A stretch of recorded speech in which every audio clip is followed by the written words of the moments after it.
Түктір. Саламатсыңдар ма? Рет қысамен санал.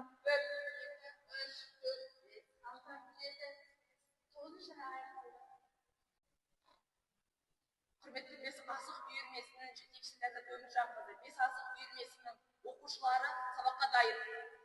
Қол алысу әдісі арқылы бір-бірлеріңе әдемі сөздерді айтасыздар. Қазір мен сіздерге жасанды интеллект арқылы сұрақ қоямын. Сол сұрақтарға жауап беру арқылы сіздер бүгінгі сабақтың тақырыбын ашасыздар. Сәлеметсіңдер ме, ақылды да талапты оқушылар. Бүгін біз білім әлеміне бірге қызықты саяхат жасаймыз. Алдағы тапсырмалар сендерге жаңа ой, жаңа түсінік берсін. Әр сұраққа бір сеніммен жауап беріп, өздеріңді шыңдай түсіндер. Бүгінгі жұмысқа зор табыс, үлкен сәттілік тілеймін. Бәрін мықтысында, арқылы бүгінгі сабақтың тақырыбын өздерін табуға тырысып көріңдер. Ойлануға дайынсыңдар ма? Сұрақ 1. Бес асық ойында әр ойыншы неше асықпен ойнайды? 3 асық.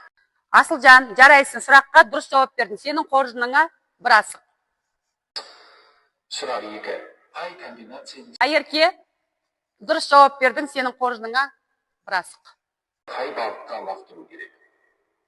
Биікке. Жарайсың, Жания, асықты жоғарыға лақтыру керек. 10 сұраққа жауап бердіңіздер. Енді бүгінгі біздің сабақтың тақырыбы қандай тақырып? Дұрыс айтасың. Біздің сабағымыздың тақырыбы қазақтың ұлттық ойыны, бес асық ойыны. Сабақтың мақсаты жарыс іс-әрекеттерін және төрелік ету ережелерін көрсетеді және салыстыра алады. Қазақтың ұлттық ойыны, бес асық ойынының барлық әдіс тәсілдерін меңгере алады және логикалық ойлау қабілеттерін дамытады. Қыздар, бүгінгі сабақтың тақырыбына сай бізде бес асық ойынының қауіпсіздік ережесі бар. Бес асық ойынының қауіпсіздік ережесі: ойын өтетін орны тегіс болу керек, асықтың үшкір болмауы керек асықтар, және қарсыласпен ойнаған кезде ара қашықтықты сақтау керексіңдер. Ойын барысында тәртіпті бақылап, жалпы ережемен ойнауларың қажет. Қыздар, мынау көріп тұрғандарыңыздай сіздерге арналған аты жөндеріңіз жазылған қоржындар. Мынауның бәрі сіздердің тақияларыңыз. Қазір жасанды интеллектпен сұрақ қойған кездегі дұрыс жауап берген қыздар, әрқайсың өз қоржындарыңа асықтарыңызды саласыздар да өз тақияларыңызды кесіздер. Егер де қоржындарыңызда асық жоқ болса, ол қыз, ол оқушы тақиясын кимейді. Түсінікті ғой?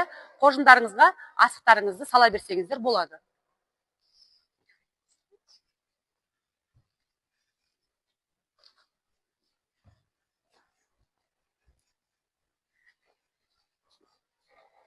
Бес асық ойынына жалпы дене жаттығумен таныс болыңыздар. Бес асық ойынының білесіздер, бас қимылы, қол қимылы өте көп қажет. Мінекей, көріп тұрғандарыңыздай, бірінші қолды айналдыру, оң қолды айналдыру, сол қолды айналдыру, алға созу, алақанды жұму, алақанды ашу, алға сермеу, артқа сермеу. Осы жалпы дене жаттығуларын жасайтын боламыз. Жалпы дене жаттығуына дайынсыңдар ма? Бірінші бастаймыз. Аяқты иықтың көлемін ашып қоямыз. Қолды алға созамыз. Қолды ішке айналдырамыз. 8 рет, сыртқа айналдырамыз. 8 рет. Кеттік. 1, 2, 8. Жаттығу аяқталды. Келесі жаттығу сол қолды айналдырамыз. 1, 2, 8. Келесі енді алға айналдырамыз. Бірінші тапсырмамыз ол жеке жұмыс. Бұл жердегі тапсырма үлгімен қою әдісі. Мен қазір асықты 5 түрлі етіп қойып шығамын. Бұны сіздер маған бір-бірлеп келіп, асықты мен қалай қойдым, соны бір көріп аласыңдар да, естеріңе сақтайсыңдар да, тура солай қойып шығасыңдар. Ол сіздердің есте сақтау қабілеттеріңізді жақсартады және асықтың түсуін тез жаттауға үйретеді. Аружан, келе ғой. Қарап алдың ба? Дайынсың ғой, Енді тура мен қойғандай үлгімен қойып шық.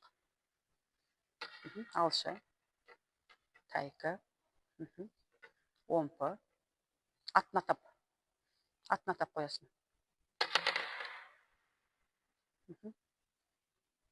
Бүк. Бүк. Дұрыс, Аружан. Жарайсыз, саған қоржыныңа бір асық.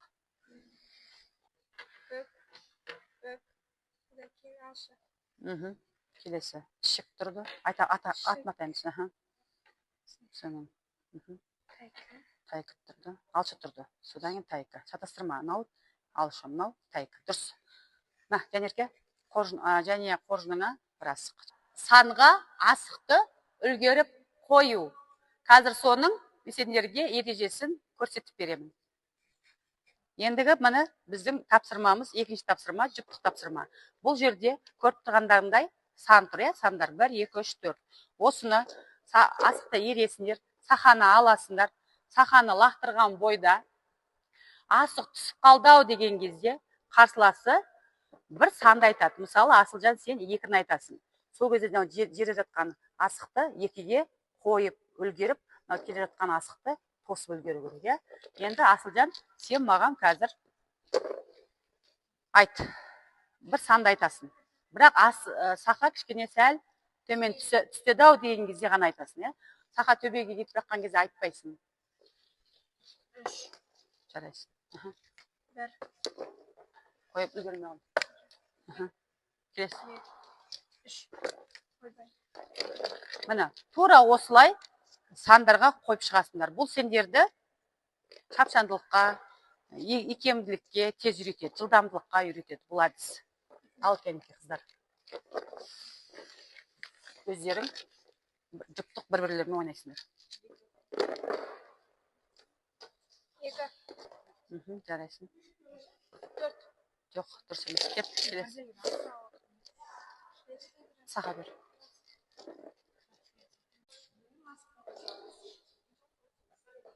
Екі топқа бөлініп алайық. Жасанды интеллект арқылы мынау ұяшықтардың бәрін ашасыздар. Осы ішінен 1 немесе 2 деген сандар шығады.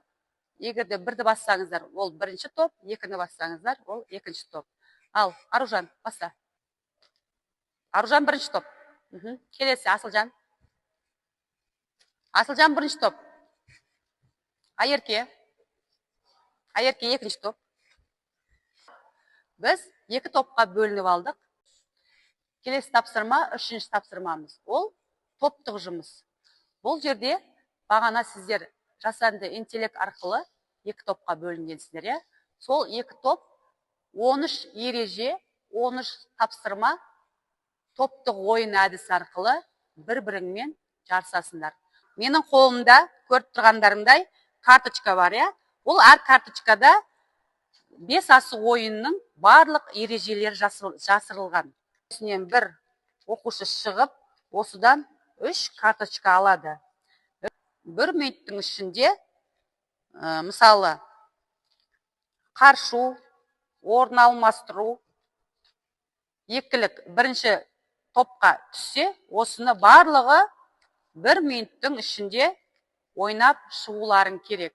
Содан кейін осыны ойнап болғаннан кейін бір-бірлеріңмен карточкамен алмасасыңдар.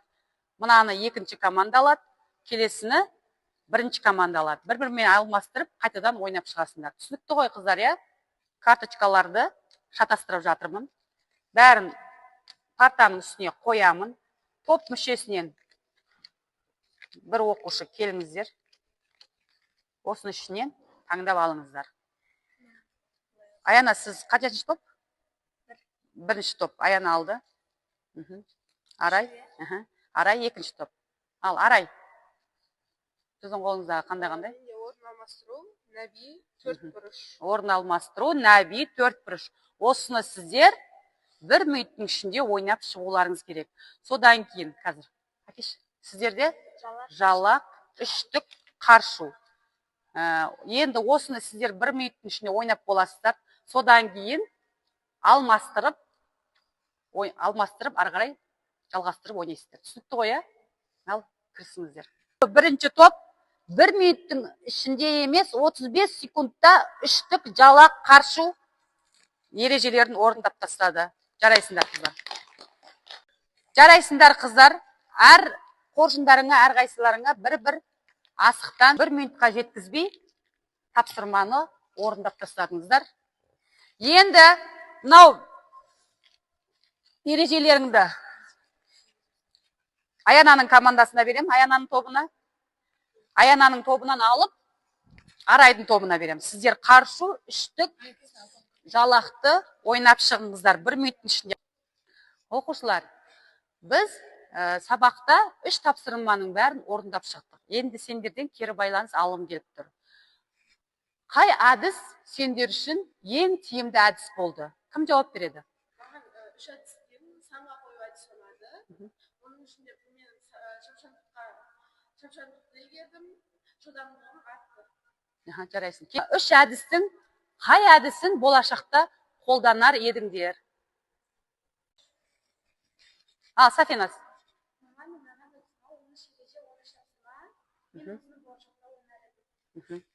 Жарайсың. Асылжан. 13 ереже. Енді бүгінгі сендердің қоржындарында қанша асық бар санайық, Бірінші, Аружанның асығы. Аружанның қоржынында 1, 2, 3, 4, 5 асығы бар екен. Келесі Асылжанның қоржынында 4 асығы бар екен. Қыздар, бүгінгі сабақты қорытындылай келе, сіздерден жасанды интеллект арқылы сұрағым келіп отыр. Мына біріншісі тұрған суретте барлығын толық түсіндім. Екіншісі түсіндім, бірақ сұрақтарым бар. Үшіншісі мүлдем түсінбедім.